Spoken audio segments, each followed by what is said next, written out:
Bonjour tout le monde, on est le vendredi 22 mai et le Journal Club d'aujourd'hui a été publié le 20 mai 2020. Il s'intitule The COVID-19 Pandemic and the Incidence of Acute Myocardial Infection et il a été publié dans le New England Journal of Medicine comme une lettre à l'éditeur, mais je pense qu'il est particulièrement important et donc exceptionnellement on verra aujourd'hui une lettre à l'éditeur.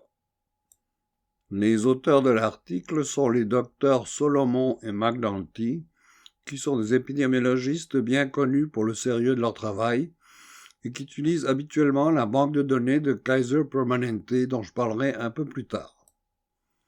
Alors notre histoire commence le 6 avril 2020 par un article dans le New York Times où l'auteur se demandait « Mais où sont passées les crises cardiaques ?» En effet, anecdotiquement, on avait remarqué dans la ville de New York une diminution de patients qui se présentaient à l'hôpital pour des problèmes cardiaques. Par la suite, un groupe de chercheurs italiens a publié un article dans lequel il faisait remarquer que le taux d'admission pour problèmes cardiaques aigus avait diminué depuis l'incidence de la pandémie Covid-19 dans l'Italie du Nord. Pour leur étude, les auteurs ont utilisé la banque de données de Kaiser Permanente avec laquelle ils sont très familiers. Essentiellement, Kaiser Permanente est un HMO. Un HMO fonctionne de la façon suivante.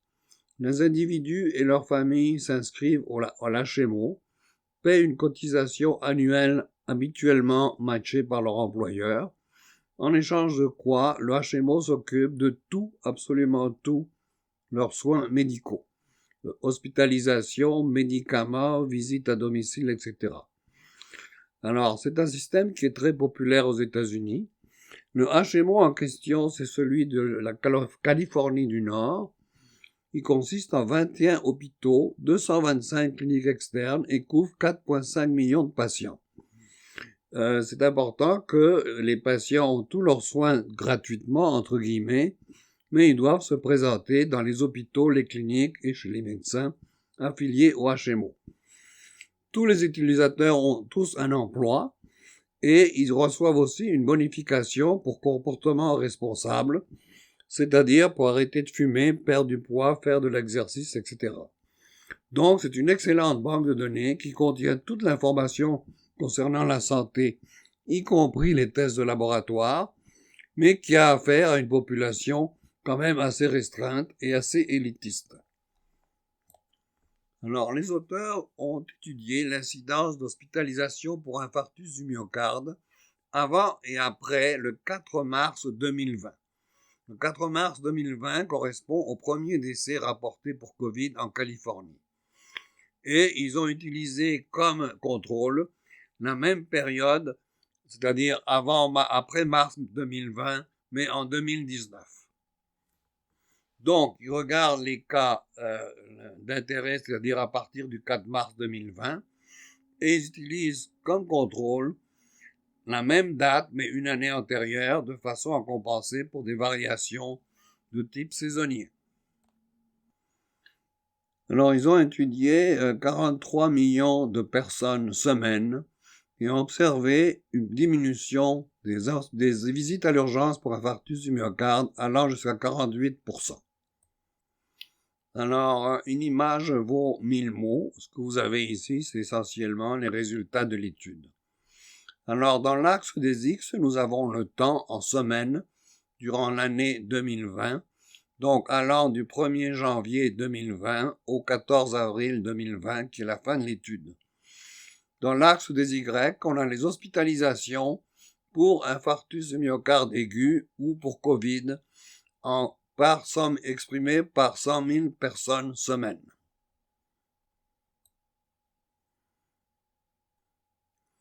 La ligne bleue représente les hospitalisations pour Covid-19 et on voit que la première a lieu le 26 février. On remarque aussi que c'est une belle, entre guillemets, croissance exponentielle avec un début de plateau à la fin, ce qui correspond exactement à ce qu'on voit dans les épidémies. La ligne jaune représente les témoins, c'est-à-dire les infarctus du myocarde durant l'année 2019, durant la même période.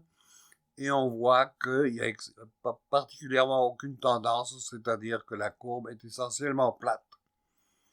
Par contre, si on regarde les infarctus du myocarde durant l'année 2020, on remarque qu'à partir de 3 mars 2020, quand apparaît le premier cas de Covid, il y a une diminution importante et statistiquement significative des hospitalisations pour infarctus du myocarde dans la ligne rouge.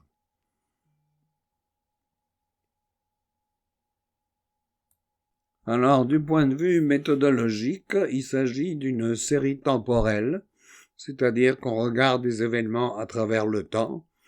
C'est un devis pré-post, c'est-à-dire qu'on regarde les événements avant et après une date fixe à laquelle il s'est passé quelque chose.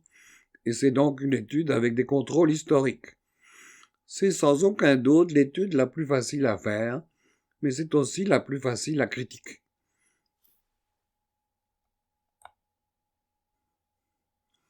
Alors, c'est clair qu'il y a une association statistique, que les hospitalisations ont changé à partir du moment où le Covid apparaît.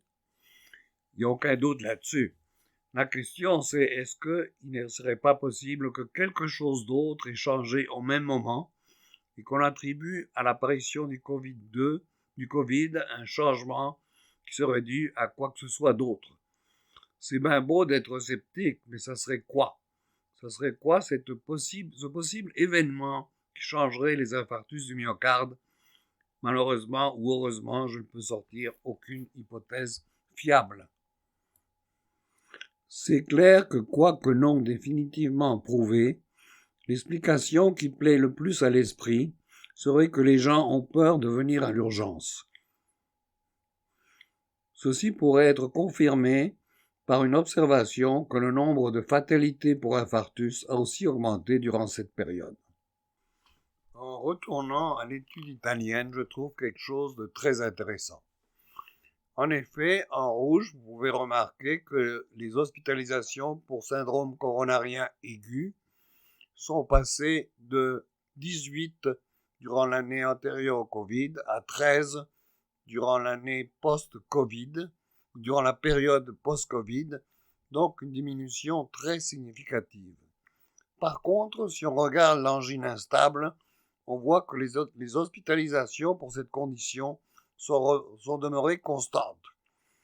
Je ne peux pas m'empêcher de spéculer du fait que l'angine instable étant très douloureuse, fait que les patients se présentent à l'urgence même s'ils ont peur du Covid. Évidemment, je n'ai aucune façon de démontrer que c'est le cas, mais je suis quand même très tenté d'arriver à cette conclusion. Je conclus en suggérant aux résidents qui se cherchent encore un projet de recherche à faire la même chose avec les AVC dans nos hôpitaux. S'il y en a qui sont intéressés, ça me fera plaisir de les guider et n'hésitez pas à me contacter. Finalement, je vous remercie pour votre attention et surtout, prenez soin de vous.